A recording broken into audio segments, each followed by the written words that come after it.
Hey guys, welcome back. As I'm sure everyone is now aware, a Windows 11 developer ISO has leaked online, and I was able to make a quick video about it earlier, but unfortunately that was on my main PC, so I couldn't devote a whole lot of time to it. Today I'm installing it, again on bare metal, but on somewhat older hardware, more specifically a system with an AMD FX 8350 CPU and a Radeon HD 7790 GPU. It installed just fine on my Ryzen PC, but I did have to finagle it onto this system as it didn't want to install as it was. In the end, though, you can see the install went great, and in no time the system was booting into Windows 11 on the SSD. One thing that stood out to me was the total transparency of the taskbar prior to installing the drivers for the GPU, which I actually really like. That made me hope that this will actually be an option in the final build. Right now, there's a transparency setting, but it doesn't seem to have a whole lot of effect, especially on the taskbar. Alright, once the setup is complete, I installed all the drivers, which of course were the latest Windows 10 drivers, and they all installed with no issue. I then proceeded to install all the software you might normally find on a gaming PC. The various launchers for games like Epic, Steam, and even GOG Galaxy. And all the monitoring software also like MSI Afterburner, HW Monitor, CPU-Z, and GPU-Z. These all installed with no issues, as did all the games.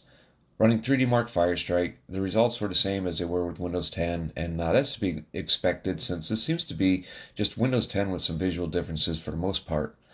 But the resource usage is the same as Windows 10, so yeah, the benchmarks really show no difference. But what about the games? Were there any issues? Well, let's check out a few and find out. Keep in mind, we're not really concerned about the actual FPS, as the performance is really the same as you would see on an actual Windows 10 installed with this hardware, but instead we're just interested to see if there are any issues running games and their associated launchers. So let's jump into some gameplay and see how it goes.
try to cover some games, newer and older, as well as games from different launchers, including GTA 5, which not only runs from Epic, but it also loads the Rockstar launcher crap, and that had no issues. Also, all the game footage was captured with OBS Studio on my main PC running from a Windows 11 partition, as well as using DaVinci Resolve for editing this video. So at this point, I'm just looking at this as Windows 10 with a different theme, not so much as a developer preview of a brand new OS. I suppose we're going to find out much more on the 24th of June. I'm probably going to keep it installed on the second partition on my main PC, just so I'll know if there are any major changes to it, and I'll probably use it occasionally as well. If anyone wants to try it out, I'm going to leave a link in the description. I'll name it something like Gravy Train's Secret Recipe or something, so if you made it to the end of the video, you'll know what to look for. So I guess that concludes this video. I hope somebody found it interesting. You guys take care, and I will see you on the next one.